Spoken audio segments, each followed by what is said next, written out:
My name is Al D'Elia. I'm acting president here at Frostburg State University. And before we get moving with the dedication of this new building, I want to recognize some people that were critical to our being able to get the funding and create this wonderful new facility. I want to start with the mayor of Frostburg, Bob Flanagan, who's here. Nina Forsythe, who's a member of City Council in Frostburg. Ray Morris, mayor of Cumberland, is with us today. Paul Edwards, president of the Garrett County Commission. Dave Caparelli, who's president of the Allegheny County Commission. Dave, Bill Atkinson, also with the Allegheny County Commission.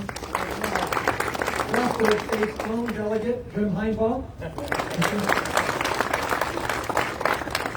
Delegate Jason Buckle, certainly I'm honored. And at the time we got the funding for the building, then Delegate Mike McKay, now State Senator Mike McKay, thank you. And last but certainly not least, because he fought the hardest to get us the funding for this building, former State Senator and I guess always Bobcat alumnus George Edwards.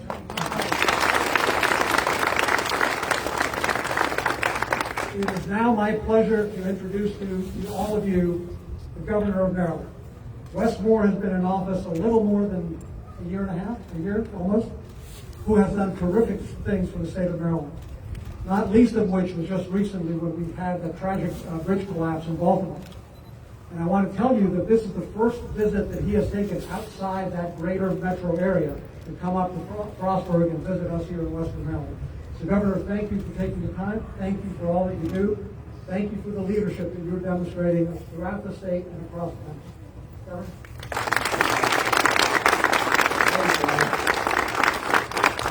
Thank you so much. Good morning. Good morning. It is great to be with y'all Bobcats. I am so excited to be here. This is a great day for the state of Maryland. It's a great day for all of us. And I tell you, at a time when our entire state just truthfully needs good days and needs moments to lift our heads up and smile. At a time when our state really needs to see what collective hard work looks like and that the result can be something powerful and something generational. At a time when our state continues to show the country that in Maryland we do big things.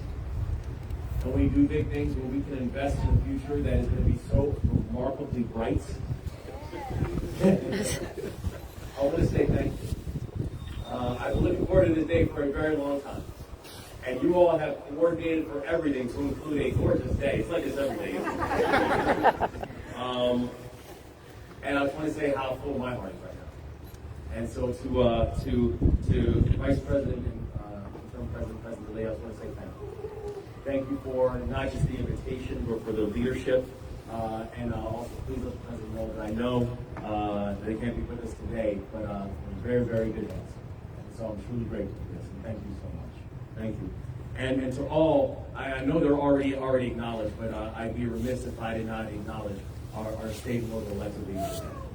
I always say about things that things don't just happen, things are actually made to happen. That good work and good things don't just come about because they come about because you have people who are willing to put in the work.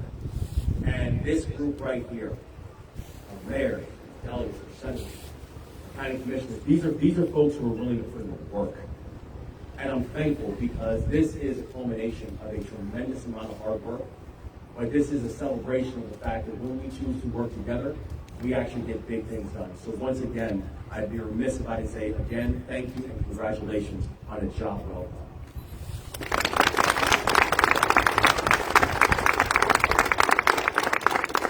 I also want to give a special shout out to Rachel House. Where's Rachel? So Rachel is the president of the Student Government Association here at Frostburg. And I want to say thank you to you because last October, I got a letter. And the letter is from Rachel, asking if I could attend the dedication of the Education and Health Sciences Center. And Rachel, I got the letter right here. And as proof that I read these letters, that come, the good and the bad ones. But when it said here that we hope that Governor Moore can visit our campus and share this important milestone with all of us and provide inspiration and direction for this next generation of leaders, I just want to tell you, this is one of the easiest yeses that I have made in my time with government. Not only am I sincerely impressed by your leadership and your thoughtfulness, I am so inspired by the fact that you and your team of leaders around you, your team of student leaders, that you understand the importance of this is that this is not just how this is going to benefit you. How this is going to benefit those who don't even yet know that they're about to be God. This is going to benefit a community of individuals who are going to benefit from the fact that this is going to produce a remarkable set of leaders that are going to go out and change the world every single day. That this is going to benefit people who, whether they're focusing on robotics or nursing, are going to go out and not just make Mountain Maryland happen. We're going to come out and make the entire state happen. That we have people we have a student body that's coming from everywhere from Southern Maryland. And, I met a student who's now going to be a nursing student who's coming from Baltimore, was here today. And I heard we got a bunch of folks from Pittsburgh that are going to join the class, and I love it because I want to take as many Pennsylvanians as possible. But I want to say how much we appreciate you and that this invitation that I got specifically from you. I want to say thank you for thinking of me. Thank you for inviting me. And it's an honor to be here during the celebration with you. So thank you, Madam President, for all your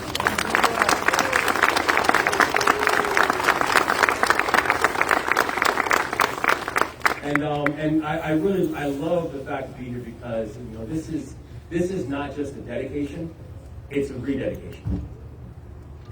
It's a dedication to community. It's a dedication that makes us strong. It's a dedication to the shoulders that we are standing on, and knowing that the expectations that they have of us are high. And I'm thinking about a friend of mine, Mayor Jack Coburn, who's going to try to be here today. He's not able to be here today. He's to Mayor Jack. I say I was speaking to him this morning, but I say if he's listening, heal up, my friend, and we look forward to seeing you back in the booth soon. But the very first visit, it's actually pretty telling because it is true. This is the first time I've actually, every single day, we've been involved and dealing with something that is, again, not just a tragedy for the Baltimore region, but something that's been a tragedy for our state, for our country. And I know that today and every single day, I start with and we continue to think about the fact that there are 6 families that are still currently living in nightmare. And there are still 3 souls that are still unaccounted for, and we're committed to making sure that they will be accounted for. And this is the first time that I've been out of the region since the tragedy happened. And it's telling, and it's appropriate because the first time that I actually left Annapolis after being inaugurated was to come out to Mountain Maryland, where I got a chance to first meet with Mayor Jack as they were having a water crisis in Atlantic County, and I got a chance to meet with him, and Mayor Jack said, "Governor, do me a favor, turn 360 degrees." So I met him, Sandy, turn 360 degrees, and he said, "The only guarantee I can give you is that you didn't see a Democrat within 5 miles of anywhere."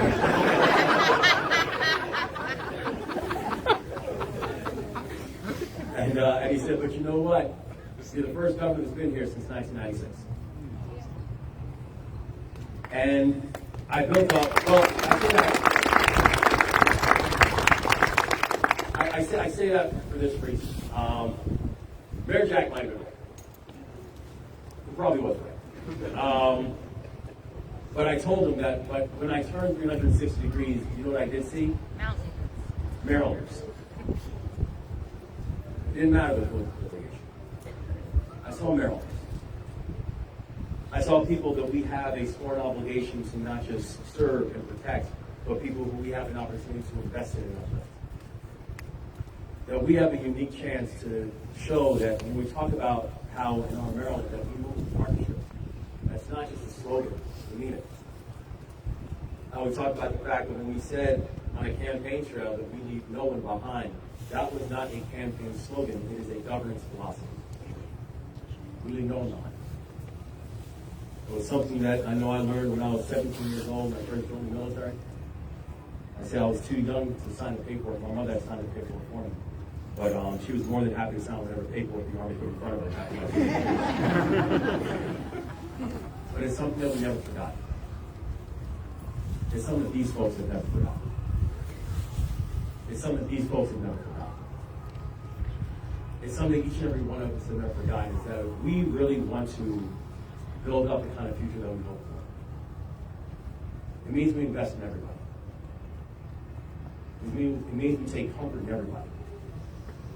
It means we make sure that every single student understands that while their dreams might be heavy and while their dreams might be big, they should not be the only shoulders that have to carry them. We can help them carry their dreams for them as well. And we will invest in their dreams. Because if we can invest in their dreams, it's going to make our future that much brighter. This is incredibly important and incredibly symbolic. Because in this building lives hope. In this building lives opportunity. In this building lives promise. In this building lives an understanding that if you can have a world-class facility, you will create world-class leaders who will change the world. People who every single day understand what it means to be Maryland tough. And to understand that if we are willing to invest in them now, the return on that larger investment that we're going to have in our entire state is going to be profound.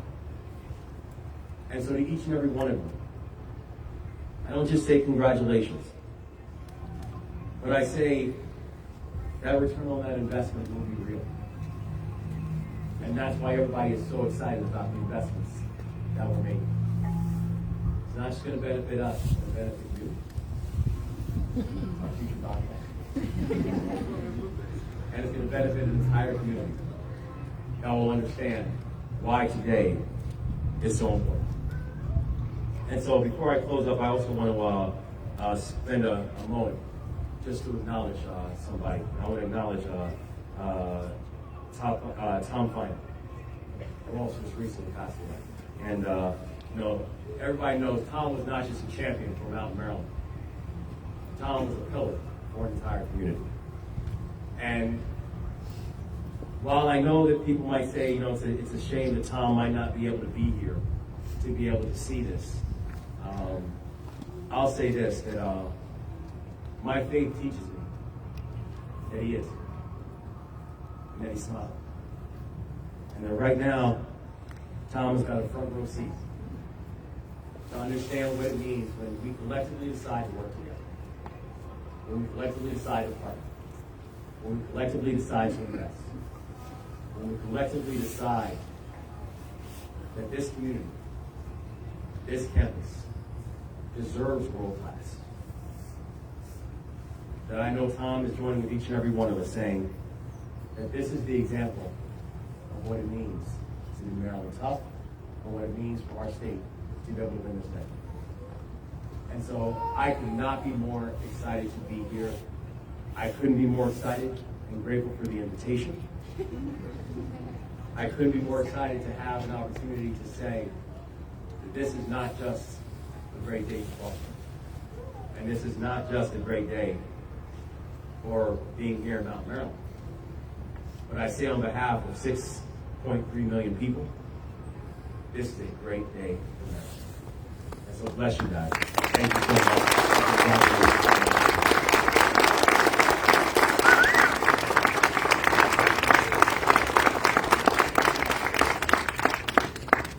Thank you all. We're going to move forward to the actual ribbon cutting and dedication. So if I can ask Provost Tracy Taylor, Dr. Tracy Taylor, Governor, of course, and on the other side of the Governor, our Dean of this building, Education, Health Sciences, and National Science, Dr. Boyd. So typically when you do a ribbon cutting and dedication, the guy in the middle stands with the big scissors and is very quiet, and here's the cut. We're going to do something a little bit different. We're going to count down from 5. I had thought about counting down from 125, which is our anniversary. but we're going to only start with 5. So join me in starting the countdown from 5. 5, 4, 3, 2, 1.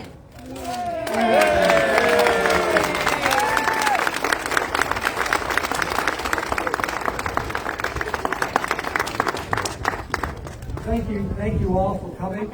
Governor, thank you again for taking the time and making us your first visit outside of the metro area. And all of you, please come back. Some of you, please come back and use this as your classroom building in the future. Thank you all. Thank you.